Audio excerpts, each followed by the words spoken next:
Deixa eu ver se eu vou conseguir fazer tudo, mas vamos lá.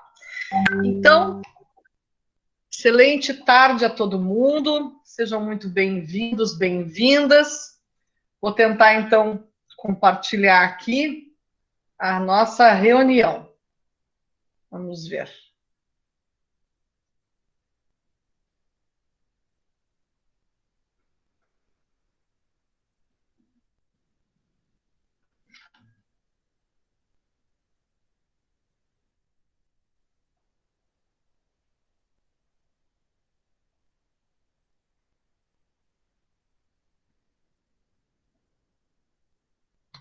Ainda não, né? Vamos ver de novo.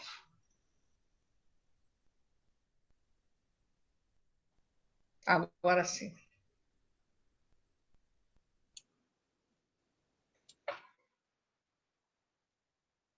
Ok. Tem que ser mais slow motion. Tem que ser mais calminho. Eu já quero tudo na hora. Temos que ter calma, tranquilidade, né, Guilherme? Tem que fazer uma meditação.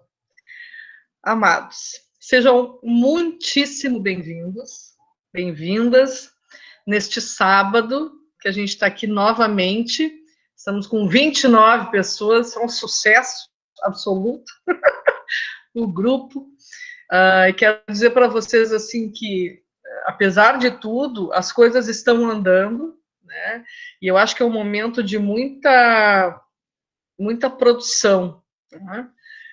Mesmo que a gente ache que não, a gente está fazendo bastante coisa. Às vezes faz um, às vezes faz outro, e como eu botei lá no grupo de pesquisa, quando um está, todos nós estamos, né? Porque nós somos um grupo, né? Então, daqui a pouco eu não posso estar num lugar, mas outro pode, e aí a gente está levando o quê? A educação musical, nosso grupo de pesquisa, isso nos alegra muito mesmo. Então, é uma alegria receber vocês todos aqui, e para então mais um encontro nosso dos grupos de pesquisa e educação musical, diferentes tempos e espaços. O professor Augusto se desculpa, o professor Antônio também, que hoje eles estão um pouco atucanados. Essa semana foi intensa, nós tivemos. Agora é live para tudo que é lado, né? A gente aí fala sobre isso, fala sobre aquilo, e aí a educação musical aqui e ali, e muitas reuniões, então realmente professor Augusto também, eu também, e o Antônio também. E antes de começar com a nossa pauta, quero dizer que eu fiquei bem feliz, o professor Antônio começou a comentar comigo, e agora a gente vai ver como que a gente faz isso. Tem uma colega, que é uma colega do professor Antônio, que entrou em contato com ele, ela é da Universidade de Girona, e ela tem vontade de manter um intercâmbio, né? Girona em Itália. E isso é muito bom, porque isso internacionaliza o nosso grupo. Então, até eu estou vendo com eles, foi agora, por isso que eu não tenho muitos dados ainda para passar para vocês. Mas estou pensando no nosso grupo de pesquisa, no nosso seminário, que a gente sempre faz, e que será dia 22 e 29 de agosto. Em seguida, vocês vão saber mais sobre isso. Oi, prof. Quem sabe trazê-la para fazer uma fala para nós, né? E aí, assim, a gente já faz um seminário internacional também. Então, a gente saindo das fronteiras do Brasil também, para botar a educação musical no patamar que ela deve estar, né? Então, fala, amor. Fala, queridinho. Eu acho que a senhora falou Girona, Itália. Jaco? Não quer falar? Acho que a senhora falou. Então tá. Acho que a senhora falou Girona, Então, Itália. quero É na trazer para Espanha? vocês um momento de acolhida, e hoje, como a gente sempre gosta de estar trazendo poesia, estou trazendo o Luiz de Miranda. Falei errado, me corrige.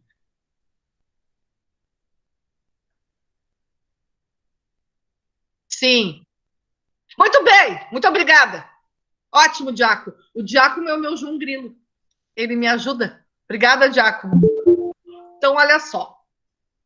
Vocês conseguem enxergar aqui? Não sei se aparece. Conseguem?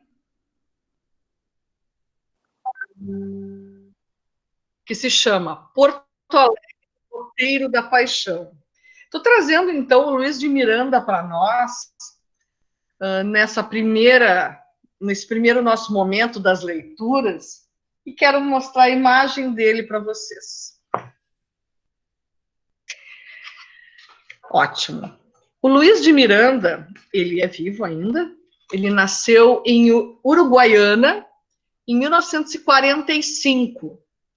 Então, nosso do Rio Grande do Sul, na fronteira com a Argentina. E ao completar 40 anos de poesia, ele teve muitos reconhecimentos. Ele é realmente um grande poeta. Não sei se vocês já tinham conhecido, já tinham ouvido falar do Luiz de Miranda. Ele é autor de obras essenciais da poesia brasileira e latino-americana, como Amor de Amar, Livro dos Meses, Livro do Pampa, Trilogia do Azul, do Mar, da Madrugada e da Ventania.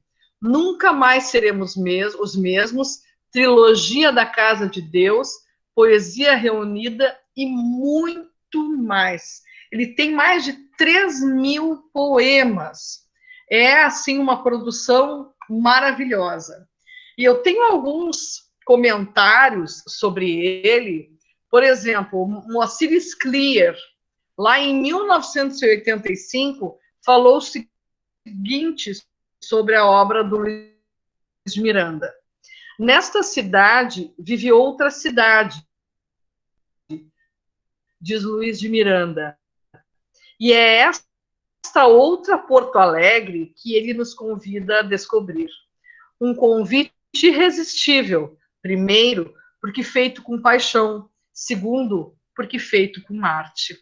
O Mário Quintana também falou sobre o trabalho do Luiz de Miranda. Porto Alegre, cidade cantada, vivida e sonhada por Atos Damasceno, possui agora o seu canto sinfônico graças a este longo poema de Luiz de Miranda, que são os poemas sobre Porto Alegre. E tantos outros comentários. Então, se vocês não conheciam, eu convido com muito carinho a conhecer a obra de Luiz de Miranda.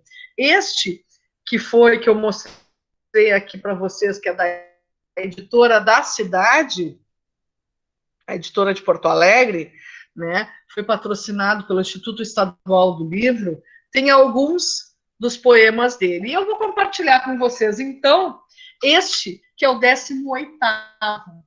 E ele diz o seguinte: não desaparece na noite o que ferve em luz no poema, que é um sopro, uma ponte, um potro.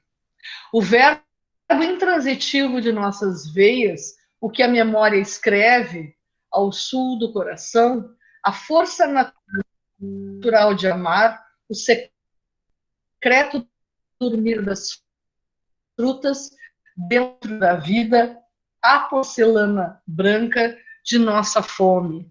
Não desaparece na noite o que vibra em fogo no poema. Que lindo, né? Luiz de Miranda. Então, assim a gente começa os nossos mais um encontro então do grupo de pesquisa com poesia, né? Para melhorar a nossa vida, alegrar o nosso coração. E qual é a proposta então de hoje? Hoje a proposta não é eu falar ou outra pessoa falar, mas nós falarmos sobre uma temática que eu quero então trazer a reflexão, e isso essa semana ficou me tocando muito os meus pensamentos, a partir de algumas palestras, enfim, algumas lives que a gente teve, que a gente viu, e que eu penso muito nesse momento atual. na disciplina que eu estava dando agora há pouco, né, que a gente está fazendo das 2 às 3, comentei um pouco com o pessoal sobre a questão da epistemologia da educação musical, né? Então, a mesa de discussão, que é todos nós fazendo parte hoje, é a educação musical antes e depois da pandemia. Como que os estudos sobre epistemologia da educação musical podem ajudar? E aí, eu gostaria de trazer para vocês um pouquinho, retomando o que nós estávamos com o pessoal de educação. Agora eu vou parar, então, de compartilhar isso aqui. Só um pouquinho que está entrando mais gente aqui. Ok. Desculpa, Estevam, eu não tinha visto que tinha um povo para entrar. Eu tenho que autorizar, tá certo. Sejam bem-vindos, tá? Então eu vou compartilhar com vocês. Ok. Ok. A Cibele não está conseguindo entrar. Por quê?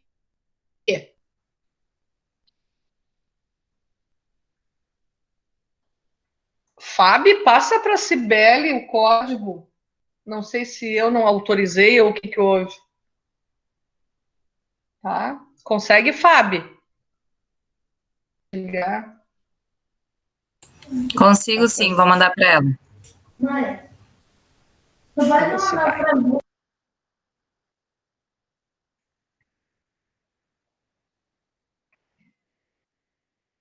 Ok.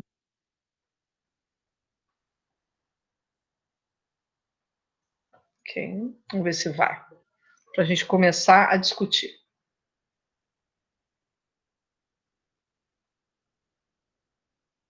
Uhum. É isso aqui. Ok. Não sei se tem mais alguém para entrar aí.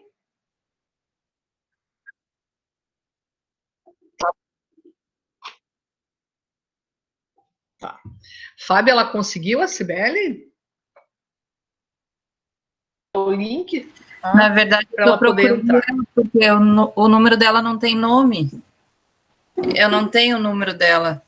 Ela está no folclore. Bom, então vamos começar. Sejam bem-vindos e bem-vindas. Então, estamos em mais um dos nossos encontros do grupo de pesquisa.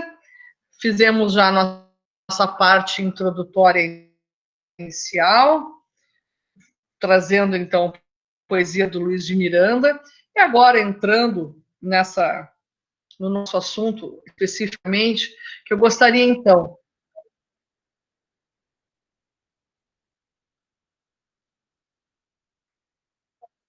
Deixa eu ver se eu passo para ela. Ah, claro! Espera aí, só um pouquinho que eu passo para ela aqui. Vamos ver a Cibele.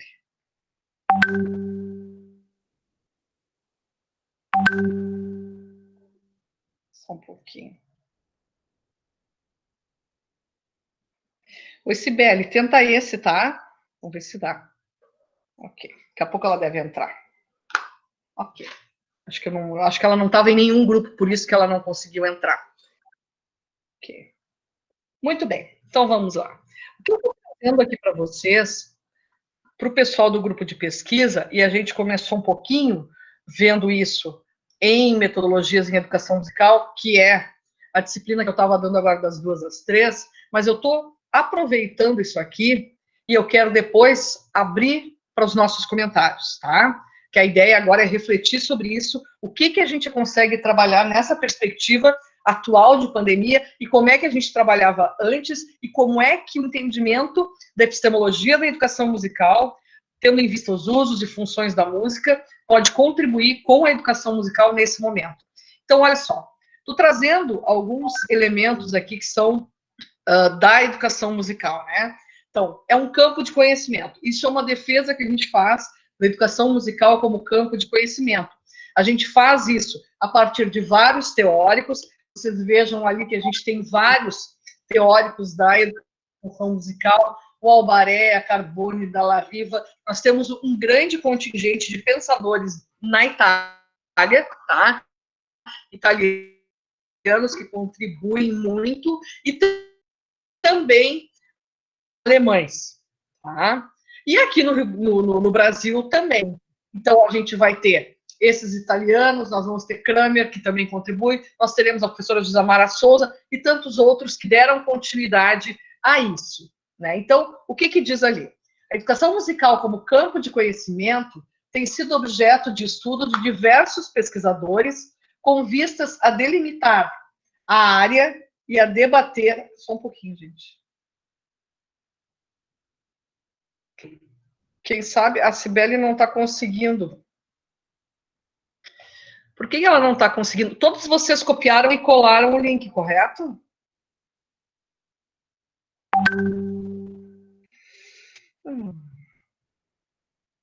Deixa eu fazer o seguinte. Fábio, tenta me ajudar. Eu vou compartilhar contigo o contato da Cibele. Tá? Compartilhei contigo. Tenta me ajudar, tá, querida? Já recebi. Aí ver o que está acontecendo ali com ela. Tá bom. Se eu tenho que autorizar alguma coisa, mas não aparece nada aqui para autorizar. Ok. Então, como campo de conhecimento, então, ela tem... Tá. Já é. Então, é uma área de conhecimento. O que mais, então, que a gente tem? É importante nós trazermos também o trabalho da professora Josamara Souza, que é reconhecido, não somente aqui, mas também em diversos lugares, né? Instituição de teorias explicativas na área da educação musical que partam de instrumentos e práticas metodológicas próprias. Por isso, a relevância de discussões sobre o objeto de estudo da área, a natureza do conhecimento pedagógico musical e suas inter-relações. Esse é um trabalho da professora Josamara Souza de 2001, apesar de ser um trabalho antigo, mas ela traz muitos elementos para o entendimento da educação musical. E a gente continua nisso, trazendo quem? Trazendo Kramer, porque, na verdade, a professora Josamara, ela bebe em Kramer, né, que tem um texto de 1995, que fala sobre essas questões sobre as quais eu vou mencionar rapidamente, e esse artigo foi traduzido em 2000 pela professora Josamara, e por isso que, então, está disponível a todos nós. Tá? Então, este autor discute o campo epistemológico da educação musical, apresentando suas concepções quanto às dimensões e funções do conhecimento pedagógico musical. Em sua análise, o autor desenvolve uma adaptação metateórica da pedagogia da música no espectro da ciência, salientando a lógica característica da música. Depois, então, ele questiona sobre de que modo a pedagogia da música encontra-se interligada a outras disciplinas, seguindo-se a descrição dos lugares nos quais a área se origina e quem delas se ocupa. Então, traz os conteúdos da música, a quem se destina e quem trabalha com ela, certo? Então, ele identifica uma coisa que é fundamental e muito importante, as funções do conhecimento pedagógico musical. E, ao tratar disso, então, né, o Kramer aponta algumas coisas que são importantes para nós. E aí eu já quero começar a trazer o convite para vocês, para nós refletirmos. Que dentro, então, essa constituição da pedagogia da música, né, ela é uma área autônoma, mas ela se relaciona a outras áreas ou outras disciplinas. E ele salienta, então, aspectos filosóficos, históricos, psicológicos, sociológicos, musicológicos, pedagógicos e de outras disciplinas que podem ter um significado pedagógico musical. E, nesse sentido, então, o que a gente tem? Na escola, se a gente não tem essas dimensões em mente, a gente não consegue se relacionar com as outras disciplinas, com a escola como um todo e com o objetivo que a escola tem, que é a escolarização. Ou seja, o objetivo da escola não é somente, também é, mas não é somente o trabalho de ensino da música. Existe uma vasta gama de conhecimentos que as crianças, jovens e adultos devem se apropriar para quê? Para viver, né? Para que serve a escola? Escola não serve para saber. Saber por quê? Para que a gente consiga viver nesse mundo tratar das questões que o mundo nos coloca e sermos felizes, né? Se a escola não for para isso, então não serve para mais nada. Mas então, não é só nós, isso é importante, não é só a música. Então tem tudo isso junto. E para botar um pouquinho mais de lenha na fogueira, e vocês depois me ajudarem a pensar sobre isso, eu trago um texto meu, que é antigo já, é de 2011, e que eu gostaria de compartilhar uma parte só ali nas conclusões, que eu trazia, naquela época, a necessidade de intensificar as reflexões sobre a educação musical, pois o Brasil vive o momento da implementação da lei, não vive mais. A gente vive o momento da desimplementação, infelizmente. Apesar de a lei não ter sido revogada, de nós termos uma regulamentação, mas a gente vivia isso na época, né? Que dispôs sobre a obrigatoriedade do ensino de música na educação básica. Nesse sentido, os sistemas de ensino, as escolas e os professores de música, de modo geral, precisam refletir sobre o que é educação musical, e de tornar possível, de acordo com Kramer, as relações entre as pessoas e as músicas, e que isso, então, pudesse estar em sala de aula e na escola. O momento que a gente vive, então, o que a gente pode falar sobre isso? É isso que eu gostaria, então, de convidar a todos e a todas vocês, para que a gente pudesse refletir sobre o que está acontecendo e sobre como a gente vai poder fazer frente ao ensino de música nestes momentos de pandemia. Mas como que nós fazíamos quando não tínhamos pandemia? Né? E será que a gente estava cumprindo o papel? Então, agora eu paro um pouco de falar e gostaria que a gente conversasse sobre isso, começássemos a refletir. A voz está com vocês. Acho que a Cibele conseguiu chegar. Não, Cris, ela não consegue. Ela pediu para ela tentar de novo agora que tu deu uma parada. Ela disse que pede para autorizar, mas tu disse que não está vendo ela, né? Mas eu acho que eu autorizei ela agora. Ah, então não sei. Não sei. Ah, entrou agora. Ok, eu vou tentando aqui agora. Quem que gostaria de falar? Para nos ajudar a pensar sobre isso.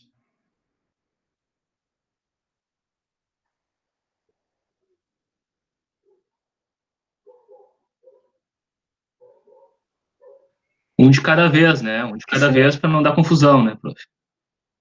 Então tá, quer começar? Eu gostaria de escutar os colegas antes, porque senão eu me empolgo e acabo meio monopolizando o assunto. Se os colegas tiverem a acrescentar. Senão eu chego. Tá bem.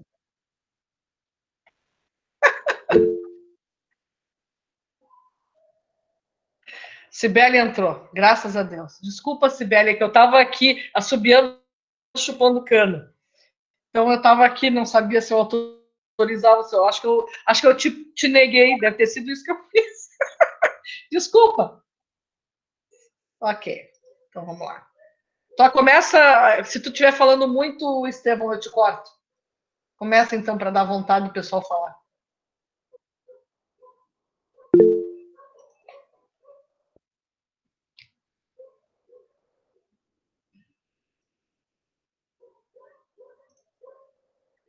Minha câmera aqui. Acho que o pessoal deve estar me vendo agora. Estão conseguindo me ver e me ouvir, gente? Sim. Beleza? Um pouquinho mais forte, porém. Ok. Não, ponderaste muito bem ali o Kramer, né? Que é uma leitura muito bacana. Para quem não fez ainda, vale a pena. Não sei se tu já compartilhou o link com eles, da onde eu consegui, mas é muito legal mesmo. É uma leitura densa, como todo bom alemão, né? Mas que a gente tem que ler algumas vezes, assim, para conseguir entender tudo que ele quer passar. Eu me lembro que ano passado eu e a Fábio, lá na aula do mestrado, a gente apresentou esse trabalho, e quando eu reli, entendi várias coisas diferentes já também, assim, ou a mais. É bem interessante essa leitura do Kramer. E ele traz algumas questões bem importantes, até sobre essa questão das políticas públicas ali no início, em relação, que eu acho bem interessante isso, a gente conversava essa semana sobre isso, eu e a prof. Cristina, sobre a questão do que o pesquisador da nossa área, né, muitas vezes, como de outras também, por que hoje em dia parece que anda tudo tão sobrecarregado em relação à pesquisa? Porque a gente vê assim, o pesquisador vai lá e pesquisa, e ele talvez daqui a pouquinho consegue apontar algumas soluções ou possíveis caminhos, e daí se passa 10, 15 anos e a gente vai verificar o que aconteceu em cima daquela realidade, e muitas vezes elas continuam a mesma. Então, o que acaba acontecendo, entra num ciclo vicioso de que a gente, desde 2008 aí, que temos o sancionamento da lei, e, na realidade, a parte prática, a gente está há 12 anos, e se nós formos analisar o que tem acontecido em relação à área da educação musical, que já deveria estar plena, eu não sei o quanto a gente conseguiu ocupar esse espaço realmente dentro da sala de aula, dentro da nossa comunidade. E muitas vezes a gente acaba por acabar pesquisando sempre, muitos dos temas se repetem por conseguir mudar a real prática, né, isso tudo. Daí vem lá as políticas públicas, né, o quanto isso é interessante ou não. Essa semana tenho buscado ler bastante sobre, desde lá da primeira Constituição no Brasil, o papel das artes e da música, e a gente vai vendo realmente o quanto é pertinente ou não estar dentro da sala de aula das escolas públicas, principalmente, mas o que me deixa desgostoso é o fato de quando aparece essa oportunidade, parece que nós não ocupamos. Daí acho que é uma crítica à nossa própria classe mesmo, né, de não entender o papel da educação musical dentro do contexto escolar e o quão importante ela é. E eu não digo aqui como alguém para chegar lá e realmente assim só dizer o que é o certo, o que é o errado, não, mas isso tudo que o próprio Kramer traz, que é o papel da música da escola, não só na questão musical, mas na possibilidade de se interligar com outras disciplinas, de trazer fazer com que conhecimentos se formem de forma mais ampla. Por isso que nós, querendo ou não, nem vou entrar aqui nessa questão de ser linguagem ou não, né, mas estamos dentro da área da linguagem junto com outras disciplinas e que nós podemos dialogar ali. E não só com essas disciplinas, mas com a área das ciências humanas, na história, na geografia. É impossível falar de história sem trazer esse pessoal junto. Então, na realidade, essa crítica que ele faz e as possibilidades que ele traz dentro desse texto e uma forma de se pensar cientificamente ao final, que é interessante, um caminho que ele propõe, né, de como pensar a educação musical de uma forma científica. Ele aponta o caminho num quadro dele ali, que é bem interessante. E acho que sim, temos que pensar dessa maneira como professores dentro da sala de aula, dentro da escola, de ser referência dentro das nossas comunidades escolares, como produtores de cultura na escola, de conhecimentos, né? Não só a questão musical, mas de uma forma mais ampla mesmo. Eu penso muito dessa forma, né? Ótimo. É um caminho. Pegando esse gancho do Estevam, gostaria de trazer para essa discussão conhecimento, né? Quais são os nossos conhecimentos em música? Que, na verdade, muitas vezes a gente tem medo de dizer atualmente conteúdos, mas são conteúdos da música. Afinal, o que a gente vai trabalhar de música na educação musical, quer seja na escola, quer seja fora da escola? Acho que essa é uma temática nevrálgica, né? Porque houve um tempo em que se sabia exatamente quais seriam os conteúdos da música para o ensino da música, o que deveria ser ensinado em música, e depois parece que começou a ficar pecaminoso trabalhar com conteúdos da música. Então, para que nós possamos entender a epistemologia da música, da educação musical, temos que entender a epistemologia da música, porque afinal, o Kramer traz ali o quê? O que é a educação musical? Ela é a relação entre as pessoas e músicas num processo que se dá de ensino e aprendizagem. Então, tem a música, tem a educação musical, elas juntam, tem a música e a educação, elas se juntam, e nessa intersecção se dá a educação musical. Ok. Então, eu preciso saber o que é educação, e dentro da educação eu preciso entender os processos de ensino, aprendizagem, a didática, aquela coisa toda, e na música eu tenho que saber o que ela é feita. E isso me parece um problema bastante sério.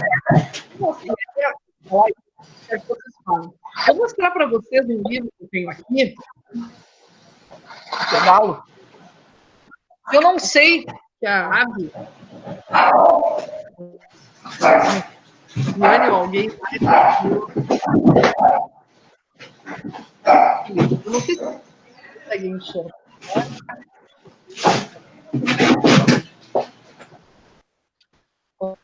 Conseguem ver? Vou dizer o nome dele. Sim, conseguimos ver. O nome desse livro é A Musicalização na Escola, da Emília Carvalho MBL. Oi? Alguém está falando? Não? Sim. Este é um livro antigo, muito antigo. Quem tinha este livro e não emprestou para mim, e que eu fui encontrar agora na estante virtual, era a professora Leda Osório Márcico. Esse é um livro da década de 70. Tá? E assim, uma coisa que eu quero trazer para vocês é que talvez... E assim, ó, não precisam concordar comigo, tá? Eu estou falando coisas aqui que eu estou pensando muito ultimamente. Nós temos aqui conteúdos da música. Para vocês terem uma ideia, isso são coisas que a gente aprendeu, que eu aprendi na faculdade. E aqui a gente tem, por exemplo, elementos sobre a musicalização na escola, a leitura e a escrita musical, parece que é um pecado falar sobre isso hoje em dia. Claro, a gente teve um histórico que era o ensino da música baseado apenas no ensino da partitura musical, que não é isso, mas que também é, e que a gente parou de trabalhar. A percepção auditiva, o canto. E para eu trabalhar o canto na escola, eu tenho que saber, por exemplo, como é que se constitui a voz infantil. Parece que não sabe mais. Professor. E aí parece... Oi? Professor, eu gostaria de fazer um parêntese em tudo isso. Posso? Faça um parêntese. Então, vou pegar o gancho do Estevão, né? Quando o Estevão coloca essa questão da crítica mesmo, né? Que o Kremer traz, assim, o que os profissionais da música realmente estão efetivando dentro das escolas. Pois bem, daí lendo o primeiro artigo que tu nos enviou, sendo de tua autoria, né, da educação musical refletindo sobre o campo do estudo, e por aí vai, ele traz alguns apontamentos que eu achei muito significativo, no intuito de perceber, ela fala, a Jusamara principalmente, né, tu traz, são as rupturas teórico-metodológicas. E eu acho que é justamente aí, né, vou falar do meu lugar de fala, né, como professora do ensino fundamental, que está buscando uma pós-graduação em educação musical e tentando compreender todas essas instruções musicais, se é que eu posso dizer, para tentar chegar nos alunos. Quando a Jusamara propõe essas rupturas teórico-metodológicas, para mim, soa justamente isso, como se ela buscasse fundir as disciplinas no intuito que a educação musical, claro que não abandonando essa questão do conceito enquanto um campo de conhecimento da educação musical, mas propiciando a introdução de conhecimentos da educação musical que levem, que conduzam esse aluno a uma busca mais afinco daquilo que eles estão tentando. Não sei se eu me faço entender, mas realmente me pegou essa questão das rupturas teórico-metodológicas, eu acho que realmente é o que está faltando nas escolas. Porque ainda assim, o educador musical, ele chega nas escolas e aí todo mundo diz, agora os alunos vão ter aula de música. Mas assim, vamos combinar, não tem uma sala de música, não tem uma estrutura, não tem instrumentos. E eu até acho que é no mesmo texto que a Jusamara questiona onde estão os educadores musicais, né? Porque no que tange para mim, como educadora do ensino fundamental, eu vejo que é realmente necessário, como também formando em artes, é necessário esse ensino nas escolas, mas essa fragmentação metodológica que a escola proporciona dificulta que o educador musical consiga efetivar um conhecimento para as crianças. Perfeito. Entende? Eu fico assim, na verdade, quando tu diz para mim no meu trabalho, tu diz, ai, Thaís, tu vai dar o pulo do gato, é aquela que não vai fazer a pesquisa com as crianças, que vai investigar o próprio trabalho. É aí que eu me vejo, né? Eu me vejo nessa lacuna da educação, né? Aquela que tem uma formação em artes, que entende e compreendo a necessidade da música ser relevada como uma disciplina, como qualquer outra que faz parte do crescimento humano. Só que enquanto a educação não discute essa integralidade do ser humano, ela fragmenta, né?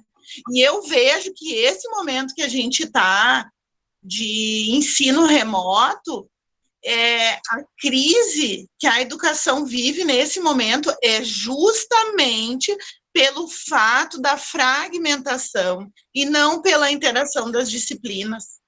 Porque para o aluno, quando eu questiono os meus alunos online, né? Eu digo, como é que vocês estão compreendendo?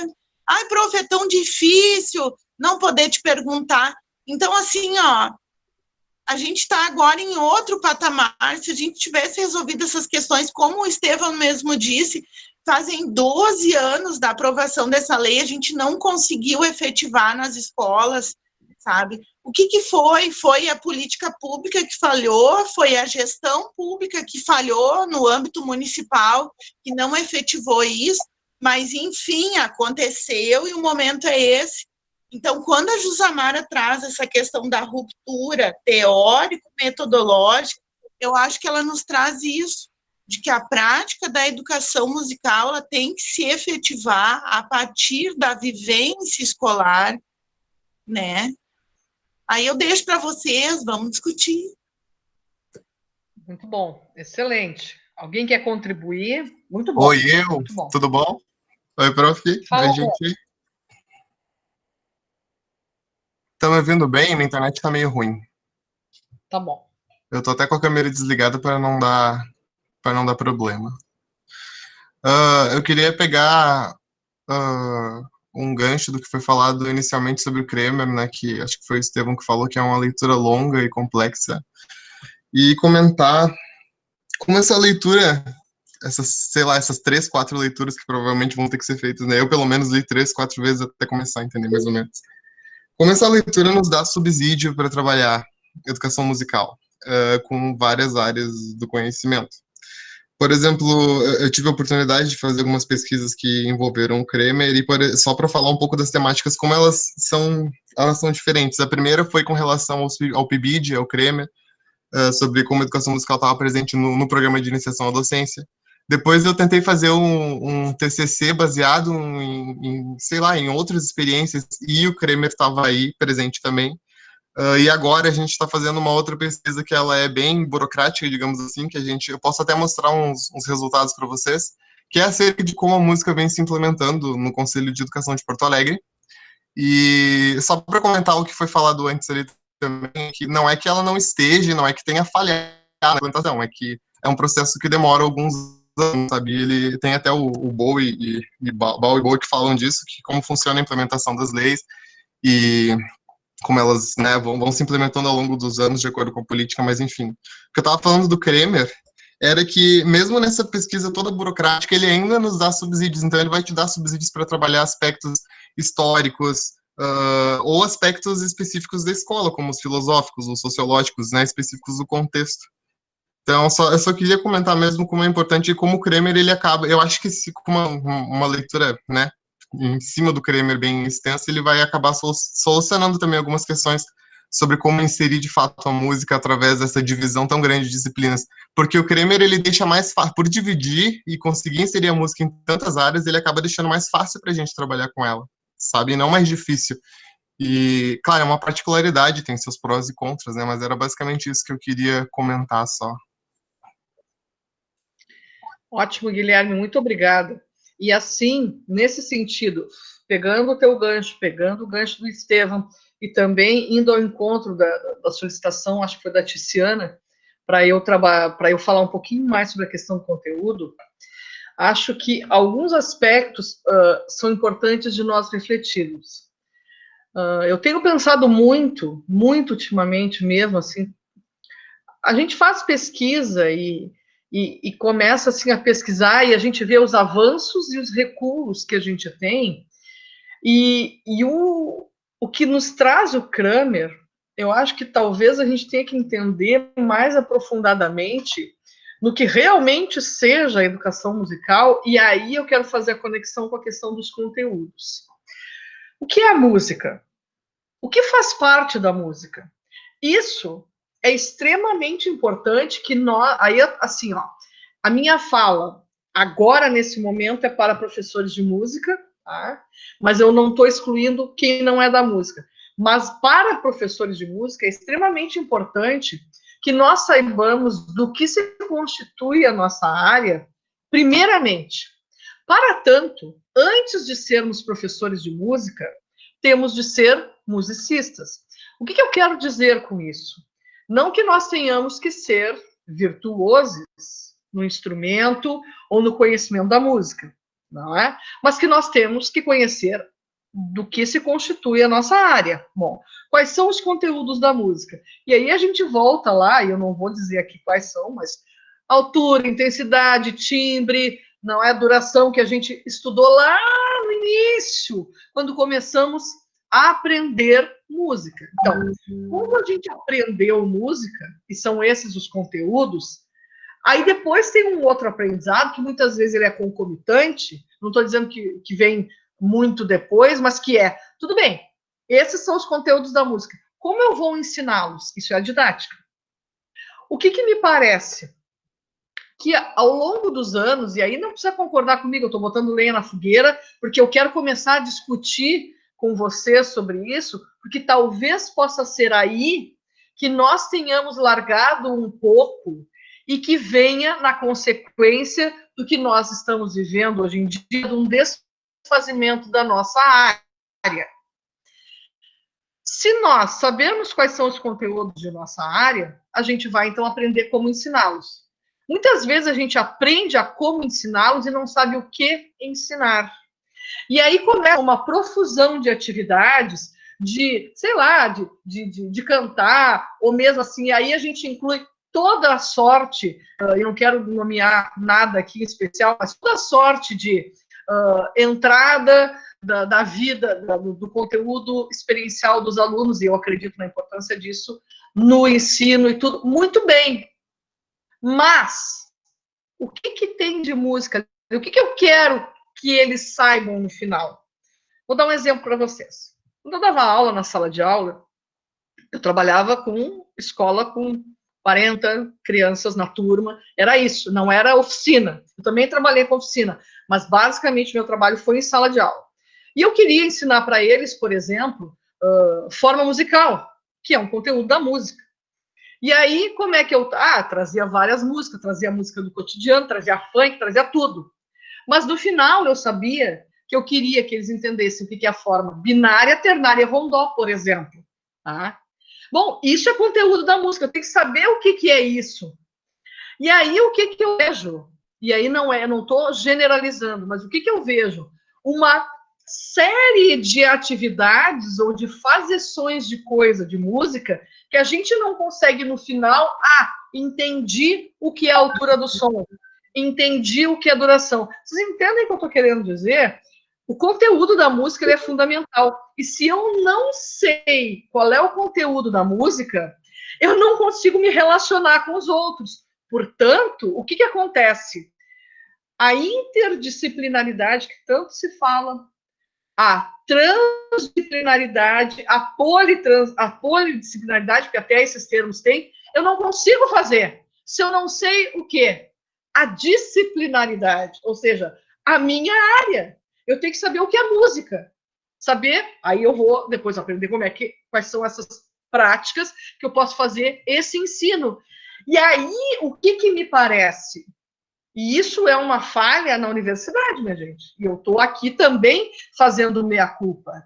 O quanto a gente sabe da nossa área? Muito pouco. E aí eu não consigo pensar como que eu vou fazer uma relação com o mundo pré-pandêmico ou pós-pandêmico se eu não sei tão pouco de que me faz a minha área. E aí a gente começou a ver ao longo dos anos o quê? Muitos outros profissionais que entram na escola e estão fazendo melhor do que nós.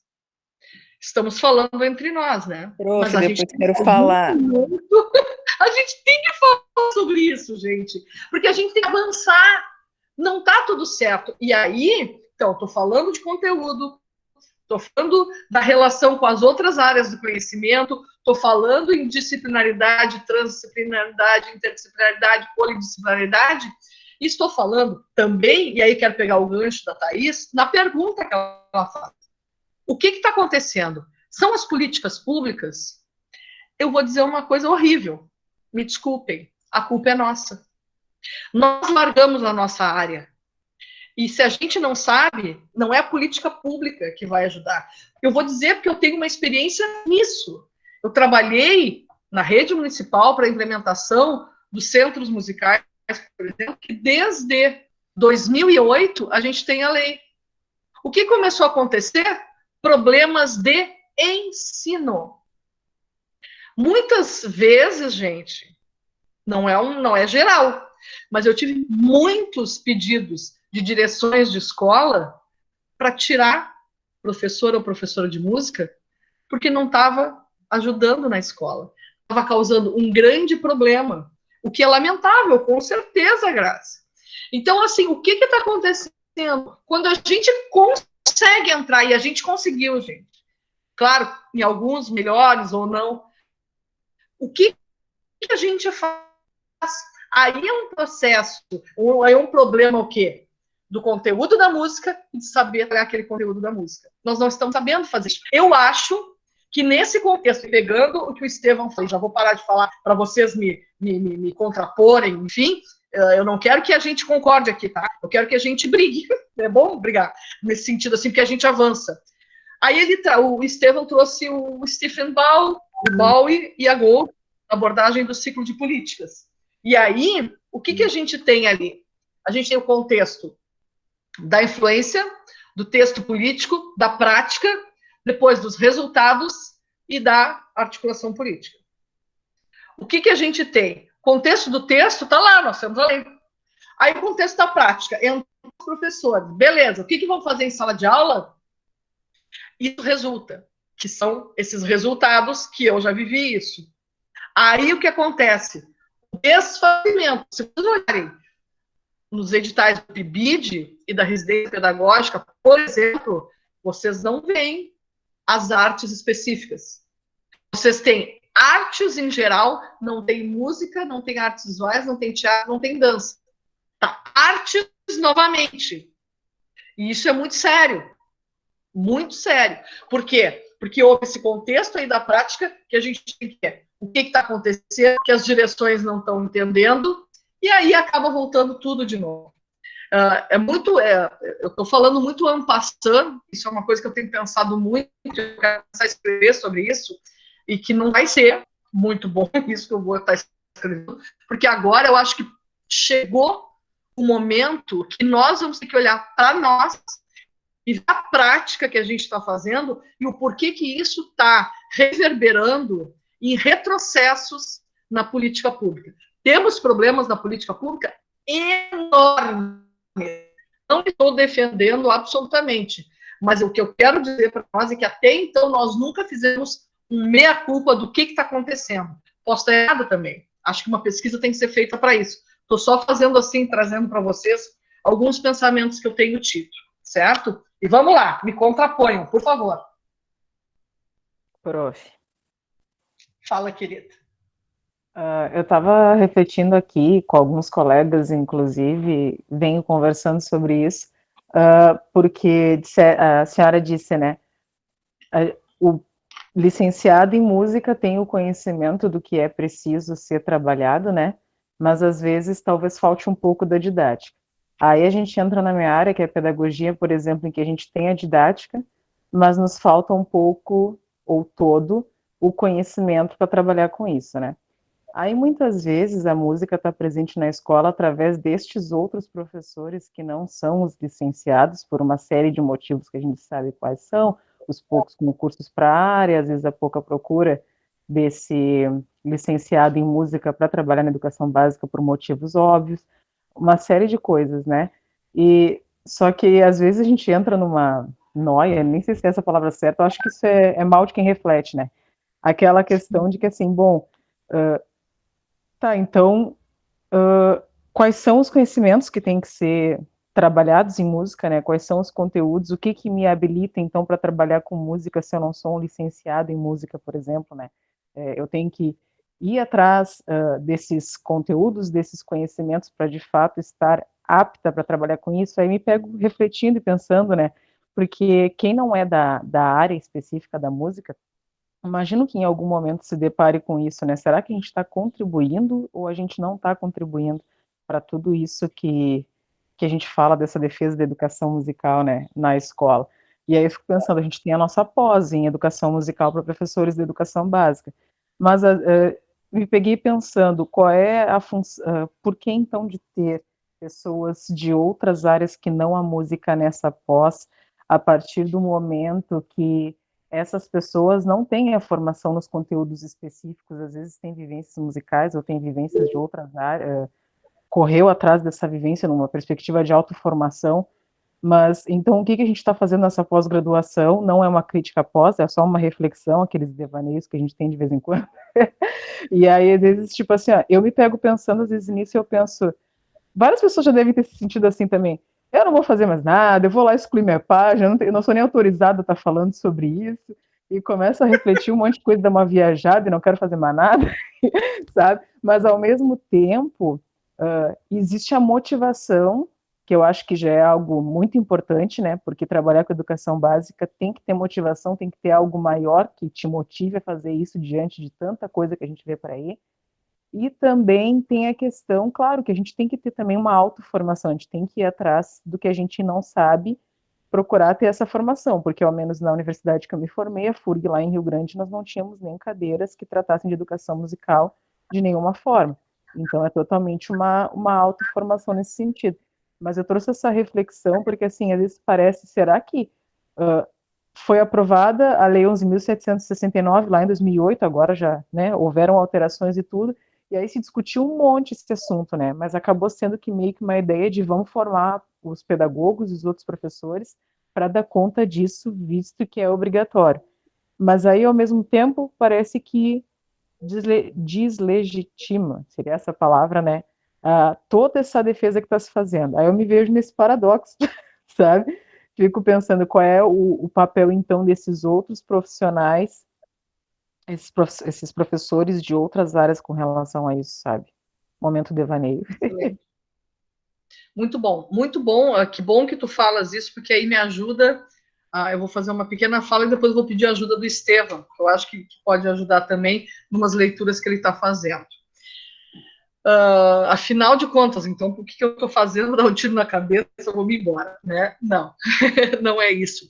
É importantíssimo, quero dizer para vocês assim. E aí nós temos o pessoal da música, temos o pessoal de outras áreas do conhecimento, nós temos algumas vertentes, tá, nesse nosso pensamento em torno do trabalho da música por profissionais da música, por outros profissionais. Tá? É importantíssimo isso. Eu sou da vertente que abrange e que agrega e que quer a participação de todo mundo na educação musical. Tá? Mas eu não posso dizer que não haja uma outra facção, vamos dizer assim, que acha que não, que é só professor de música.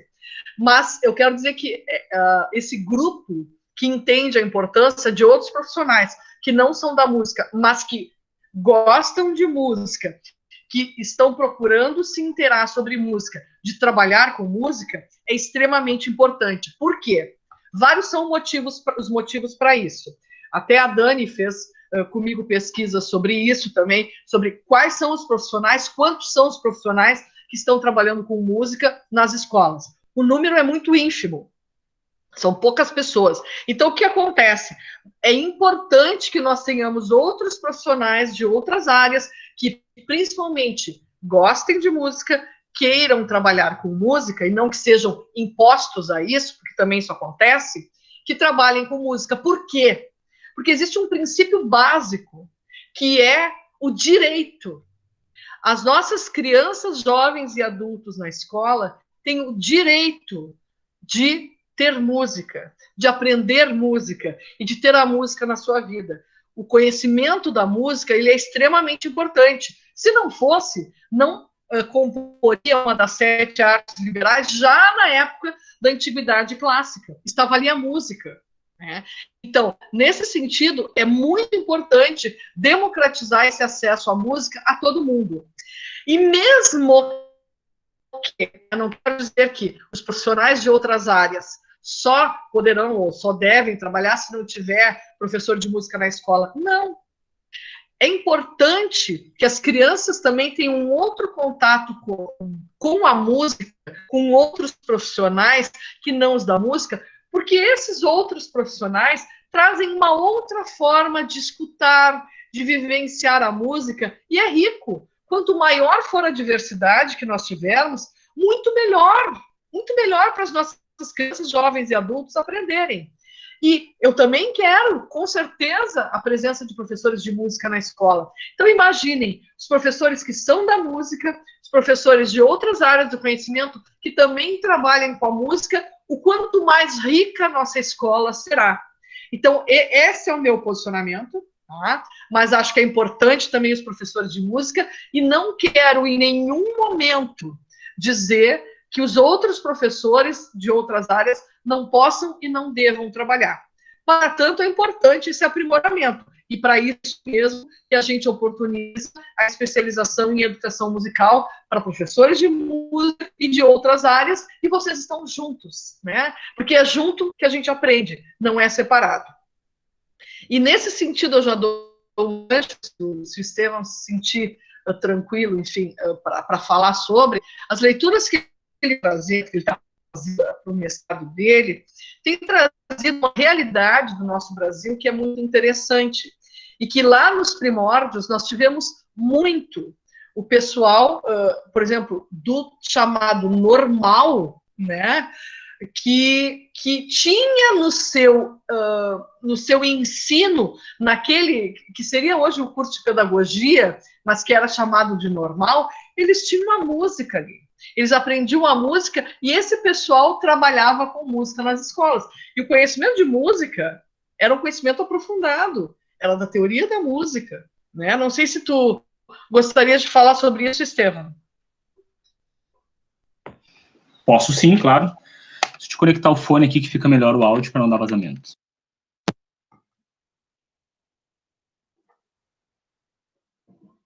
Pessoal, me escuta bem? Tudo certo? Tá fraquinho. Tá, e agora melhorou?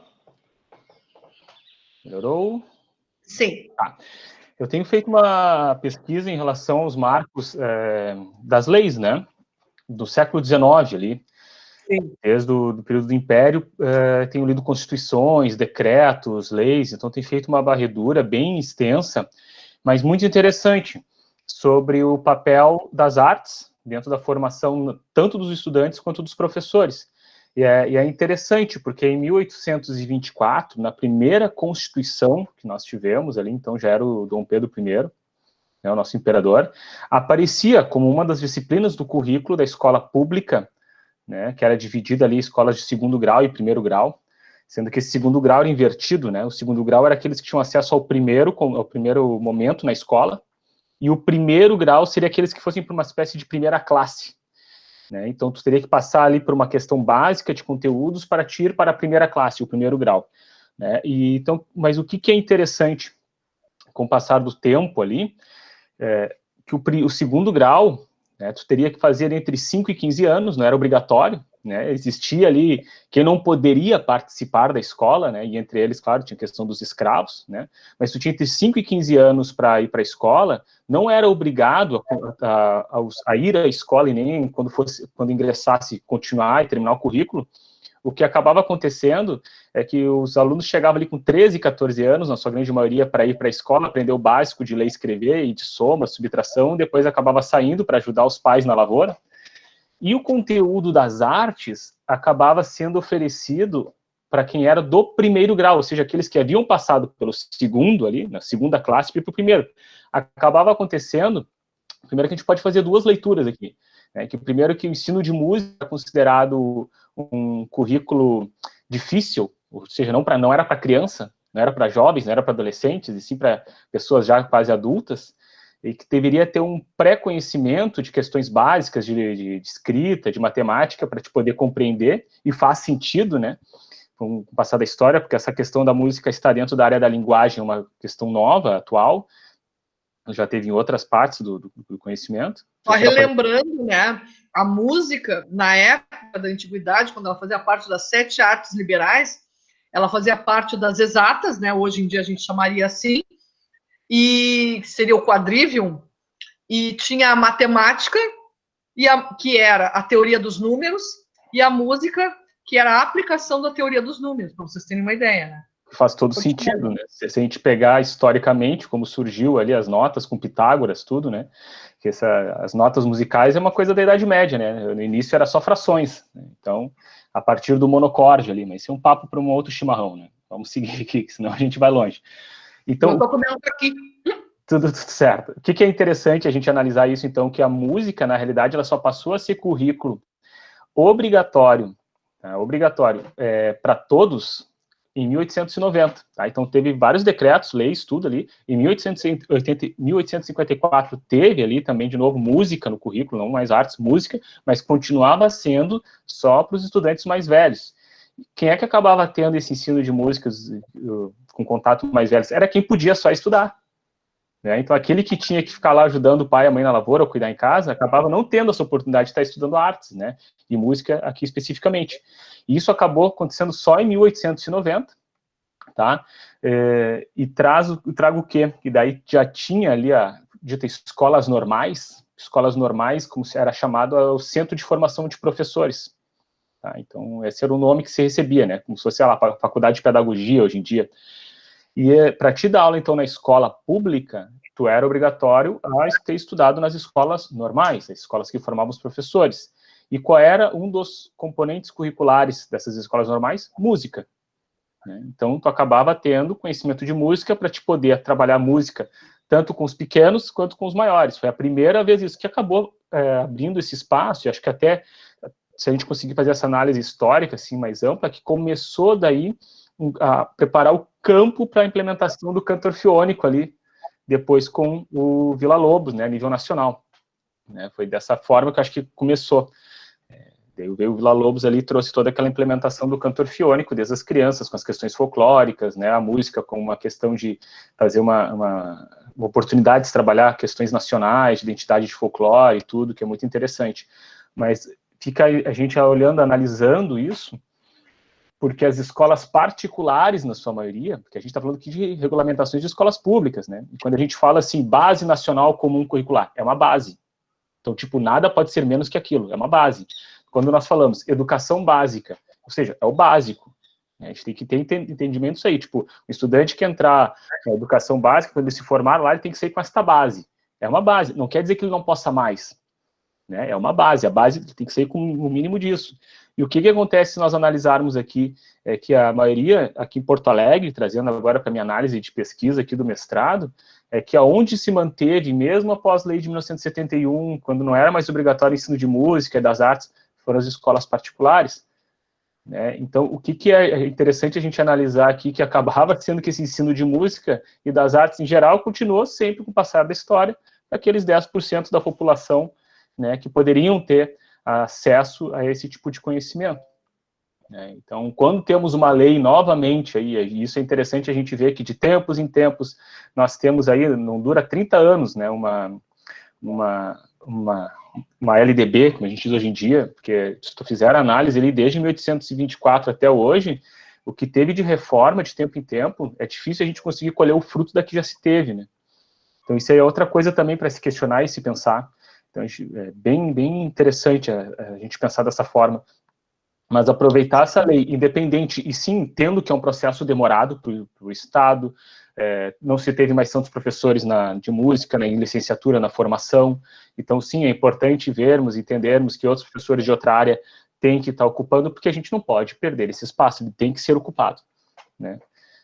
Não sei se me fiz entender, professora. Ótimo. Muito bom, Estevam.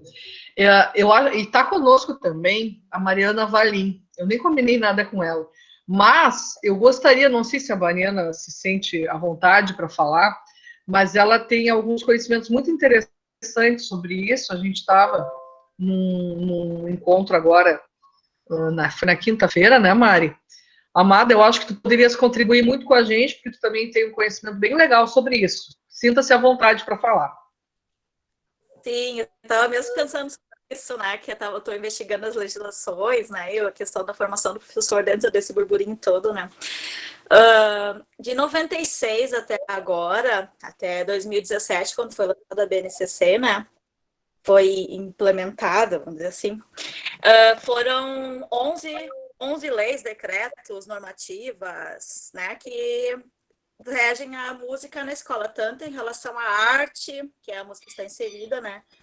Quanto em relação às licenciaturas, à formação de professores. Então, eu fiz mais ou menos uma média que dava 23 meses entre uma e outra de média. Então, esse é muito pouco tempo para se pensar um professor que começa a atuar em 96 ainda está atuando hoje, né? Então, ele mudou muita coisa, conceito sobre o que é docência, que a resolução de 2 de 2015 traz esses conceitos, o que é docência, o que é avaliação. A BNCC traz sobre o conceito de integralidade do aluno, né, de aprendizagens essenciais, e quando se fala de aprendizagem, se fala em ensinagem também, né?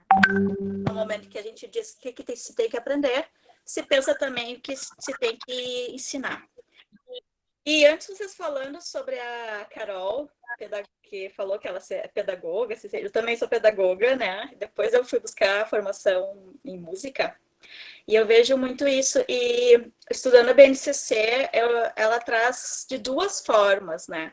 Ela traz da forma vertical, que seria a parte, então, dos objetivos de música, bem delimitado, como unidade temática, que aqueles objetivos realmente são bastante específicos e com termos técnicos, que a pessoa tem que ter um conhecimento bastante amplo em música para conseguir entender aqueles termos técnicos e pedagógicos da área de educação musical, mas ela também traz a forma horizontal, porque quando eu fiz a minha especialização em alfabetização, eu estudei a BNCC na área de alfabetização e música, as duas relações, e aparece muito no ciclo de alfabetização a música como ferramenta metodológica, que é a área horizontal na BNCC. Então, nas duas formas estão presentes e válidas, né? Como as contribuições, como o contato com a alfabetização na área da linguagem, mas também como essa questão da ludicidade que a música tem, né? Do fazer coletivo, que também é abordado por pessoas que estão em sala de aula com o aluno, e tem muito a ver com a questão do conceito integral, que fala dos sujeitos, né? Porque afinal tem muitas coisas para se ser integral, né? Se a gente for ver o conceito lá da integralidade dos sujeitos, é muita coisa para dar conta. Então, o professor de música vai dar uma partezinha de conta, né? E precisa muito da ajuda das outras pessoas também para que consiga fazer todas essas coisas, né? Alguma coisa Excelente. mais? Excelente, Mariana. Excelente, porque é isso, vejam que aí tudo vai se construindo, né? Excelente. Muito obrigada, querida. Quem mais gostaria de fazer alguma fala?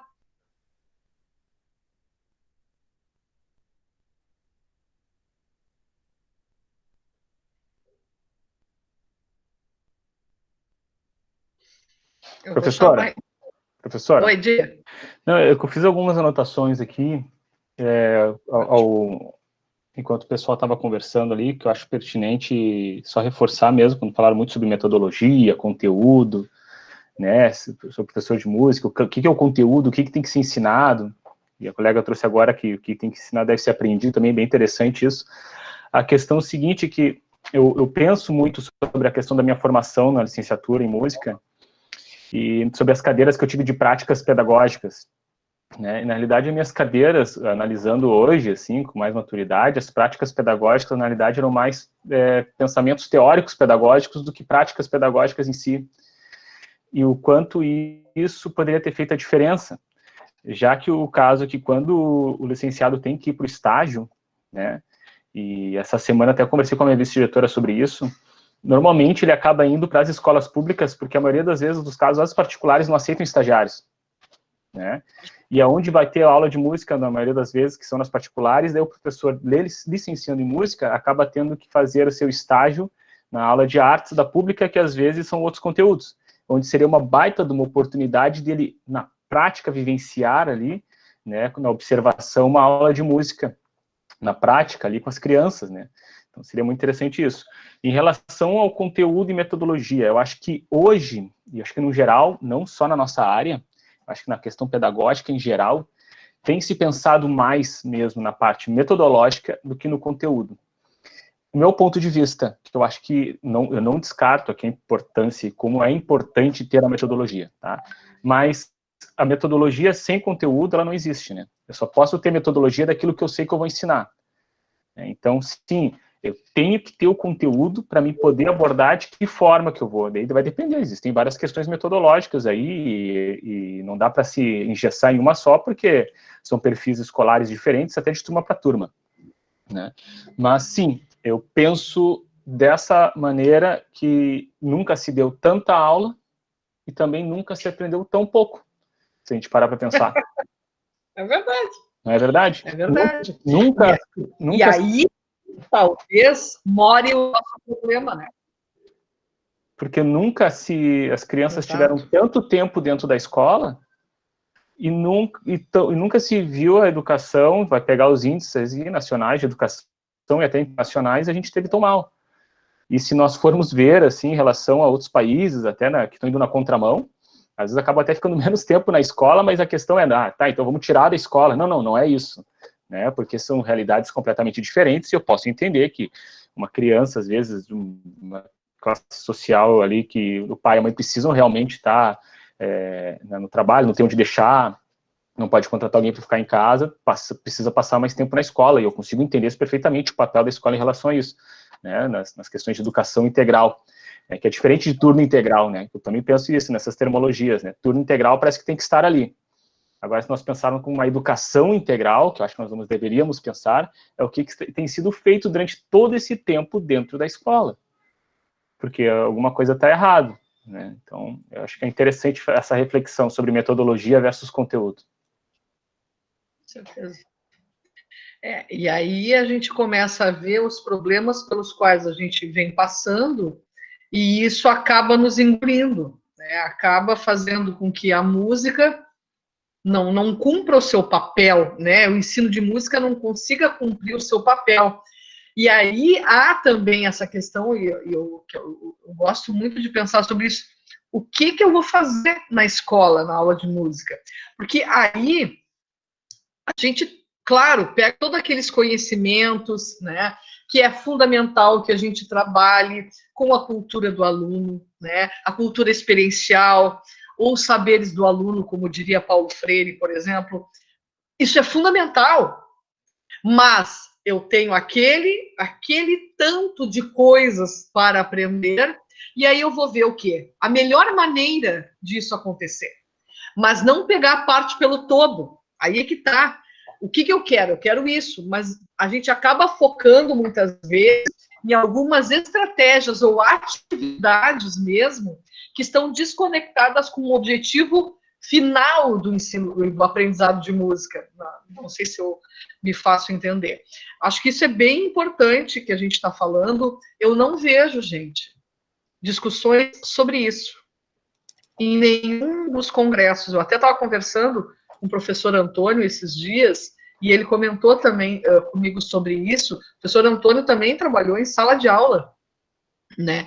Então, isso é importantíssimo, a gente tem um papel importante, né, também a cumprir nesse sentido. Não sei se alguém mais quer falar, talvez para ajudar nessa fala, quem é? Thaís? Fala, Thaisinha. Prof, eu estava me lembrando agora de uma leitura que eu fiz sobre o Marx, né? E o Marx, ele traz isso, essa questão do ensino na integralidade do ser humano, de tal forma que o aluno pudesse interagir em ambas as áreas, independente das habilidades específicas dele. E a Dalben traz num dos textos que tu nos mandou essa questão do papel do educador musical enquanto aprofundamento. Então, eu acho que são essas duas coisas que a gente poderia refletir sobre elas, que é o aprofundamento dos conteúdos em música e a integralidade do aluno, e abarcando essa tua fala também, eu achei muito importante, porque é isso que eu estou trabalhando com os meus alunos, que é a questão, o que realmente está acontecendo em casa, né? Quais são as músicas que essa família ouve? Quais foram as músicas que fizeram parte da história dessa família, né? Então, eu acho que nesse momento, agora, a gente poderia se dedicar a essas questões, né? Sobre o que realmente é integral para o aluno e sobre quais são os aprofundamentos que a gente poderia realmente proporcionar para eles. Porque nesse momento de distanciamento, o que vale é o que for essencial. A gente tem vários conteúdos que cercam todas as disciplinas, mas o que realmente é essencial para esse aluno nesse momento? Beijo. Perfeito.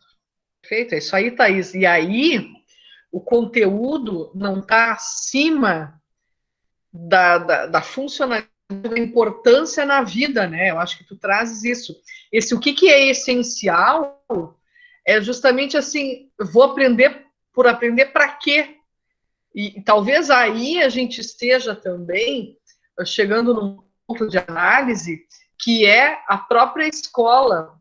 Afinal, para que eu estou aprendendo tais coisas? Não é assim que uma coisa tem que ter, ensino isso, serve para isso. Não é essa cartesiana que eu estou me referindo. Mas, muitas vezes, alguns conteúdos que são trabalhados aí, não é só na nossa área, mas em todas as áreas, acabam desprovidos, né, de um significado ou de uma importância real para a vida, eles acabam sendo descartados, né, porque o que não é importante a gente acaba descartando naturalmente.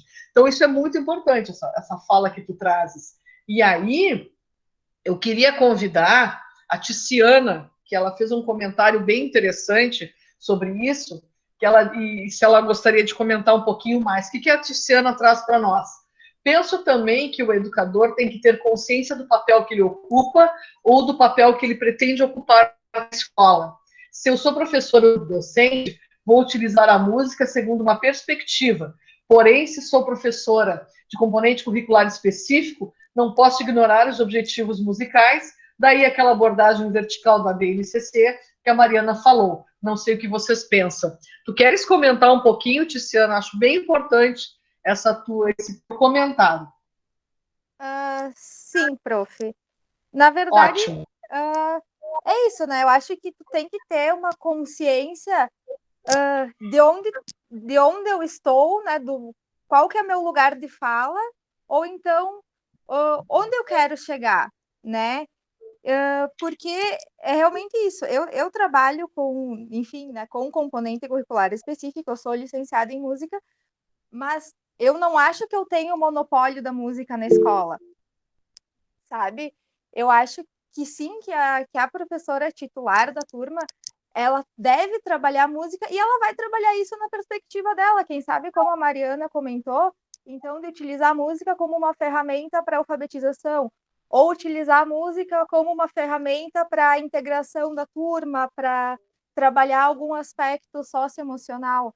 Mas eu, na minha aula de música, por mais que eu considero que a música também exerce essas outras funções, eu tenho o dever com a minha área, eu tenho conteúdos que a própria BNCC coloca, né, que são obrigatórios e que eu preciso trabalhar. Eu não posso passar por cima dessas coisas e só fazer a música pelo fazer música e por, né, a música ela não está só a serviço de outras áreas do conhecimento, né? A gente se constitui como uma área própria. Não sei se era isso que tu queria que eu comentasse, prof. Excelente, porque eu acho que é isso, essa nossa reflexão coletiva, ela é muito importante, porque nos ajuda a crescer como área. Então, a gente tem o fazer pela música, mas também ela também pode acontecer como outras atividades, né? E uma coisa não exclui a outra, e só vem a crescer. Excelente. Depois, eu tinha visto aqui também... Alguém... Quem quer falar? Não, eu ia falar também. Não, eu acho que é muito de encontro com o que a Tice falou, e eu acho que se está claro os objetivos que a gente tem como trabalhar com música, perfeito, entende? Eu acho que se tu vai querer trabalhar a música, que nem ela trouxe, né, para trabalhar emoções, para trabalhar formas geométricas, enfim, tu tem um objetivo claro que tu está te utilizando. Estão me ouvindo? Sim, bem direitinho. Se tu vai utilizar a música enquanto um recurso para trabalhar formas geométricas, enfim, esse é teu objetivo, entendeu? Assim como daqui a pouco de recreação, tu tem o objetivo de utilizar como recreação. A música está presente na escola também nesse sentido. Porém, eu acho que a gente, enquanto educadores musicais formados em licenciatura em música, a gente tem esse dever e essa obrigação de trabalhar essa questão mais da educação musical mesmo, né? Então, acho que tem que ficar muito claro, eu acho que o objetivo, né? Quais são os teus objetivos utilizando a música dentro da escola? E sim, acredito que nós, educadores musicais, temos uma grande responsabilidade dentro, né, da educação musical, falando, então, de competências, habilidades, e também eu acho que também tendo um olhar para o ser humano, né, do desenvolvimento do ser humano, quanto que é importante para a vida, né, dessas crianças, né. Acho que é isso, é olhar o objetivo, ter muito claro quais são os teus objetivos, né, quando tu vai trabalhar música na escola. Excelente. A questão também, eu acho assim que a escola é muito séria, sabe? Eu acho que tem gente que não leva a escola a sério, sabe? Parte daí, porque tudo que tu for aplicar ou tu tá na sala de aula é uma responsabilidade tamanha, assim como o engenheiro de assinar um projeto para um prédio, entendeu? E na escola parece, às vezes, a gente falou sobre isso ontem à noite, que é a faculdade que deu para pagar e vai lá por algum motivo, e é tudo muito sério. Eu penso na questão da música mesmo, a gente falou na disciplina do folclore, aquilo parece que vem do povo, que é inerente da gente, parece que não tem valor, sabe?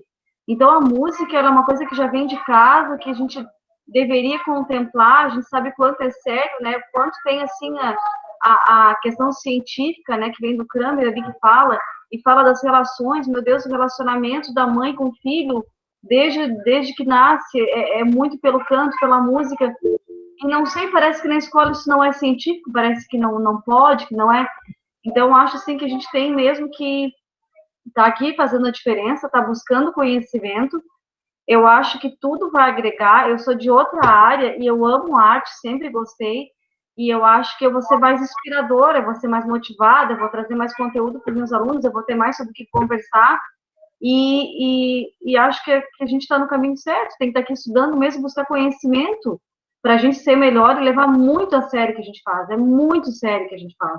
E a gente tem que exigir, o Estevam fala disso também, de a gente se impor na escola, né, como um profissional de excelência, não tem como fazer isso se a gente não tiver o nosso carinho, nosso selo de qualidade, né? Vamos estudar, vamos colocar isso na prática. E eu acho que é muito relevante, qualquer disciplina, estudar qualquer coisa que eu tenha interesse. Talvez eu do inglês tenha interesse para arte, talvez outra pessoa do inglês tenha interesse para literatura, E se a gente buscar mais conhecimento, a gente vai conseguir ser muito melhor, levando a sério, com respeito, aquelas pessoas que vão todos os dias para nossa frente, buscando uma felicidade, buscando um futuro, buscando um diploma para alguma coisa, uma inspiração que seja. Eu trabalho numa escola carente, né? Eu vejo que eles buscam, às vezes, a inspiração, o porquê tá lá. Tem alunos que vão para comer na escola, né? E eu tenho que ensiná-los. Então, assim, ó, tô aqui me agarrando a isso, no científico. O que vai tornar o meu aluno melhor? O que eu posso levar de melhor? Como eu vou ser séria? O que eu tenho que fazer? E é estudando, né, gente? A gente está aqui por isso mesmo. Então, eu acho que o caminho é esse, é estudar mesmo, ver as coisas, a questão científica mesmo, que é comprovado, que é sério, e é o nosso trabalho. Nosso trabalho é totalmente científico, a gente tem que estar bem firme nisso, né? Independente de qual área que seja. Acho que vocês que são da música, falando assim, uma série de coisas que vocês lidam, uma dificuldade, e nós também, na nossa disciplina, não é diferente, né? Eu trabalho com inglês, eu não tenho laboratório de fonética, eu não tenho alunos com dicionários em casa. Então, todos nós, a nossa educação do nosso país, ela não é prioridade para muitas coisas, mas o profissional que está lá dentro tem que fazer com que a sua disciplina seja prioridade para ele, e ele tem que fazer a diferença, né? Nós temos que fazer por nós. Então, se a gente tem problemas na nossa, né, na política pública, temos sim, mas façamos a nossa parte, vamos estudar e vamos atrás, que a gente vai ser melhor, e é isso que a gente precisa, né? É estar bem para os nossos alunos, para a nossa realidade, fazer a diferença, né? Eu acho que é por aí. Por isso que eu estou aqui, por isso que eu não sou da música, mas eu acho que eu posso fazer diferença estando aqui. Que bom. Excelente, Gazi, muito obrigada. Excelente. Alguém mais quer fazer um comentário? Não? Ok. Eu gostaria de, enfim, agora aos poucos a gente vai encaminhando também para finalizar essa etapa. Eu ainda tenho uma outra, que é depois orientação dos meus de especialização. O sábado é curto para tudo que tem que fazer. Mas eu gostaria de já pensar com vocês o nosso encontro da próxima semana. Gostaria de fazer um convite, né, e estou fazendo agora para vocês. Eu acho que seria muito pertinente para nós termos uma fala de, até o momento, como que está a pesquisa. Nós temos, o Guilherme, inclusive, apontou agora, anteriormente, na fala dele, de falar um pouco sobre essa pesquisa que ele e o Leonardo, o Jack, estão fazendo sobre que é dentro da área das políticas públicas em educação, particularmente em educação musical. A gente está investigando, então, o que aparece nos documentos oficiais, nos conselhos de educação, em relação à música.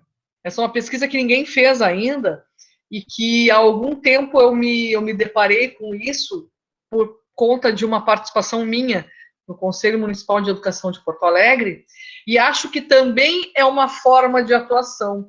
Então, assim, estamos falando sobre epistemologia da educação musical, e existem várias formas de ela se constituir, ou seja, a educação musical no sistema de ensino, na escola. Então, a existência ou a inexistência da música ou de propostas de ensino de música ou de inserção da música nos documentos oficiais também é importante. Tá? Também é uma outra forma de nós atuarmos, além de atuarmos na docência em música na escola, que é o ponto fundamental, senão também não adianta que não tenha música. Então, eu queria fazer um convite ao Guilherme e ao Leonardo para trazerem um pouco desse panorama. Eu vi que até ele compartilhou um pouco ali no grupo de pesquisa do WhatsApp, um pouco do que eles estão encontrando ou não estão encontrando, para que a gente também fique atento a isso, porque efetivamente a gente vive nos municípios. E os municípios, em tese, devem ter conselhos de educação. E esses conselhos, eles têm a função fiscalizatória também, né, normativa, do que acontece no seu ensino, né, naquele município. Então, eu gostaria de fazer esse convite, não sei o que acha Guilherme e Leonardo. Show! A resposta é show, tá bom. Jack também? Não sei se o Leonardo está aí.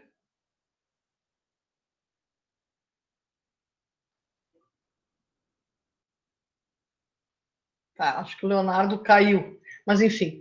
Então, uma proposta é essa, porque eu acho que isso vai também nos ajudar. Ajudar o... Minha... Ah, não.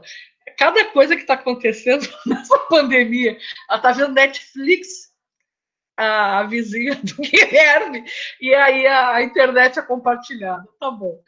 Ai, ai, muito bem. Então, assim, gostaria de fazer, então, esse convite, ótimo, para o Guilherme e para o Leonardo apresentarem, assim, uns 15 minutos, mais ou menos, de apresentação disso aí. Eu acho que fica bem, para a gente ter mais ou menos noção disso, tá?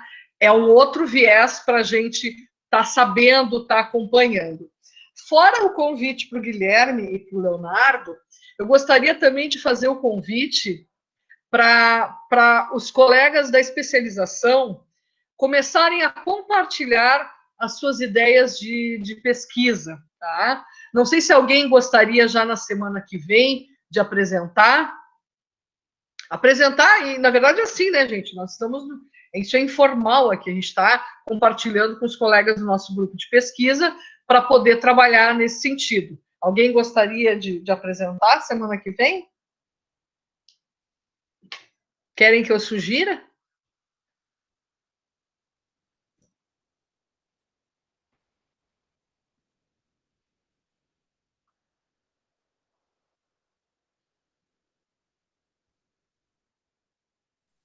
Cri, cri, cri, cri.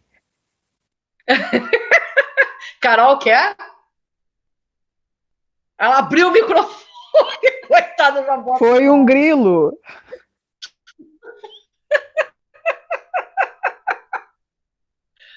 Quem é que gostaria? Posso sugerir?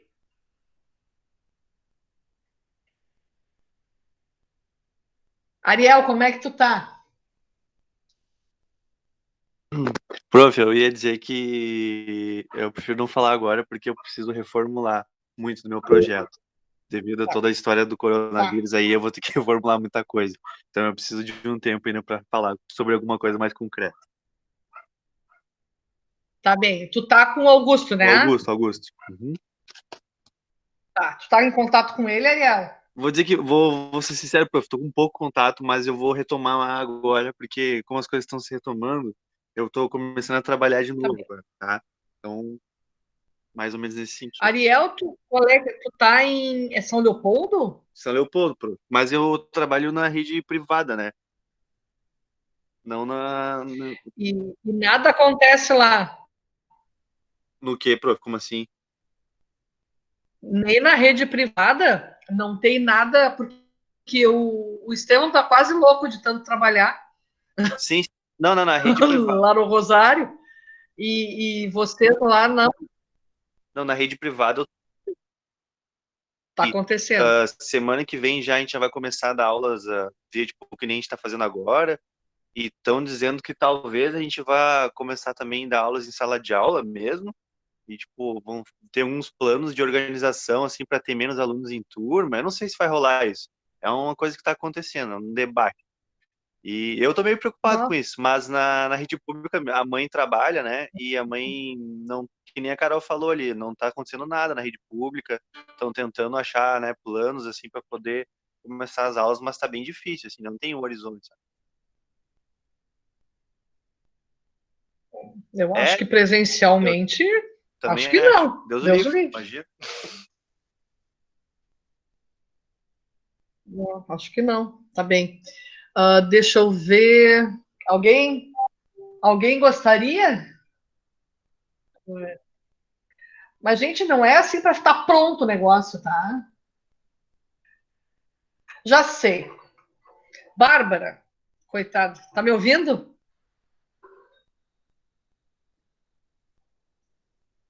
A Bárbara, não sei se ela tá me ouvindo.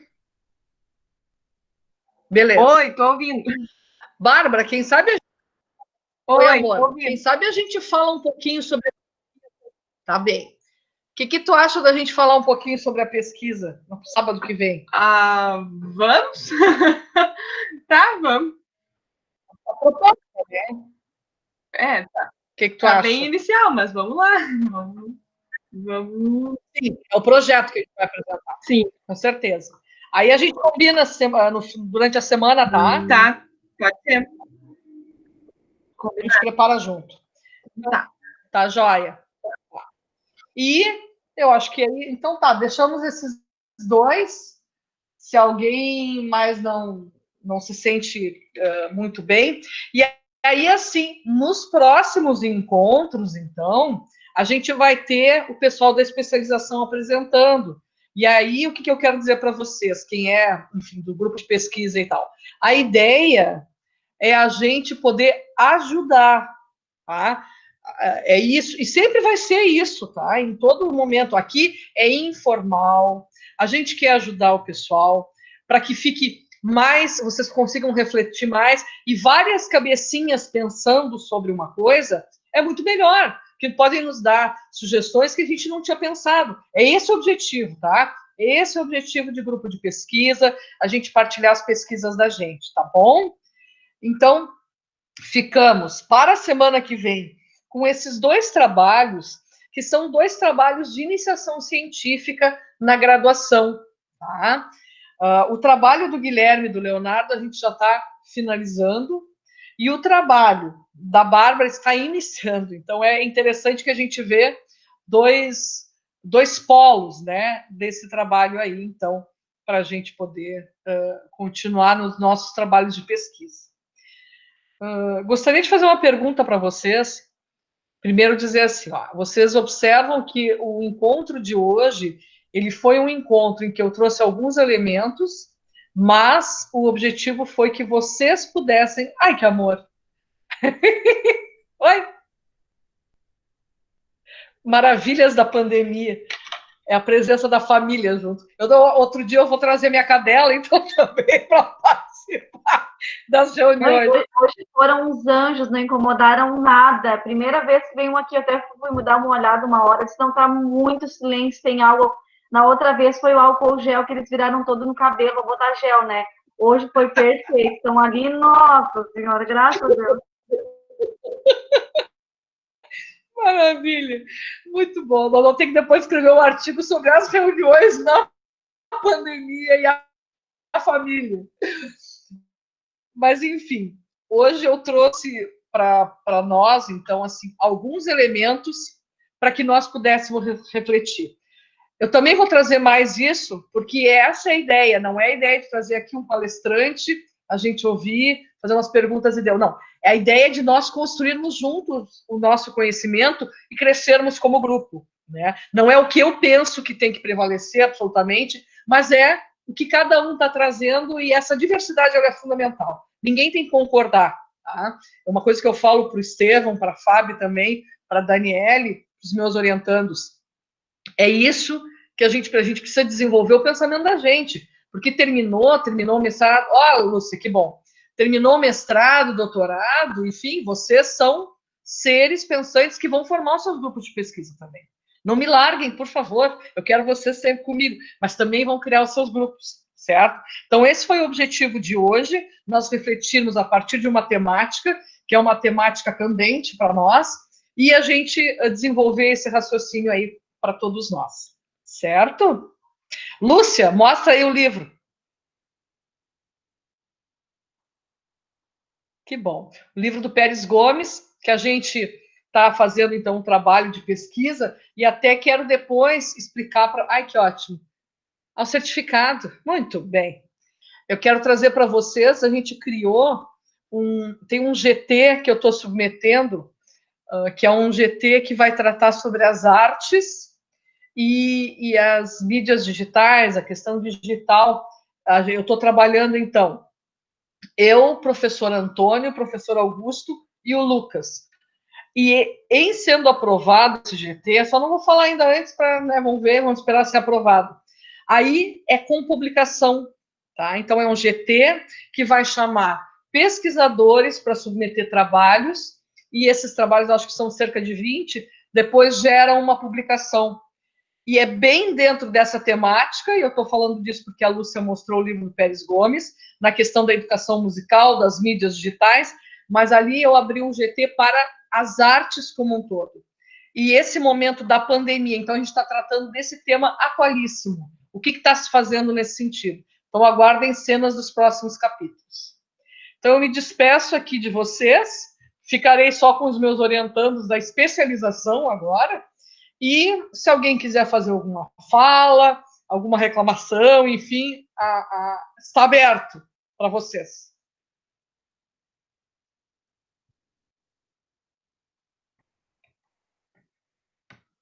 Professora, uma dúvida só. A partir agora, quando começar as aulas do mestrado, como é que vai ficar esses encontros, ou não teremos encontros? Porque muitas vezes teremos aulas. Não, aqui do nosso grupo, que está tão bacana, é porque muitas vezes teremos aulas. Nada termina, só acrescenta. Comigo é assim, tu vai perceber que nada diminui, só aumenta. Tá bom. Daí vai ter que ficar até às 7 da noite. Vai ser das 3 às 7. Mas beleza. O dia tem 24 horas, Fábio. O que vocês estão achando? Não, tô brincando. Dormia para os fracos. A gente amarra os filhos no ventilador e fica aqui na reunião. Continuamos, e aí a gente vai ver as nossas orientações também, como é que ficamos, tá? Mas é importante, esse grupo é fundamental para todos nós. Tá bem? Ótimo, perfeito. Que bom. Cris, vamos pedir para abrir a câmera para a gente tirar uma foto aqui. Quem tiver com a câmera fechada. Mostrando sua cara. O meu não aparece todo mundo, não sei se mais alguém... Mais pra baixo da câmera. Eu vejo só a tua testa. Quem? Ah, da Fábio? Não, da outra moça. Isso! Ok. Tem alguém que está no escuro ali, quem é? Cristiana, não? Sou eu, pronto. Já vou ligar a luz aqui, pronto. Amado. Ai, que lindo. Diga um X. Rebeca. Falta... Eu não estou aparecendo? Tu tá. 2 vezes. Sorriso aí para a câmera. A Rebeca. Deixa eu ver se deu. Vamos a Carol também tá.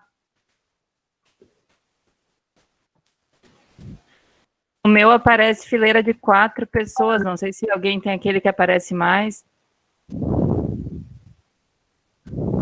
Tu tem como organizar, né, Fábio? Mas o meu máximo é 4. 4 por 4. Mas tá lotado aqui. Vamos todo mundo. Sorriam.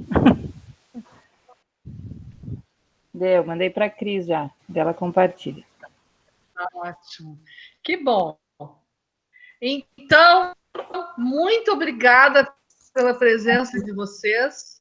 Tenham um bom descanso, quem tiver, quem não ficar comigo agora. E a gente volta a se encontrar, então, no próximo sábado, certo?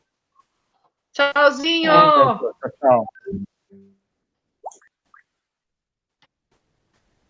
Tchau.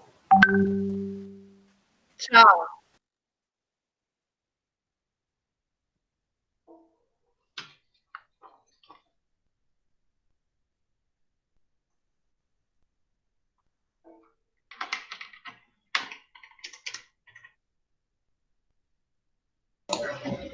E segue o baile.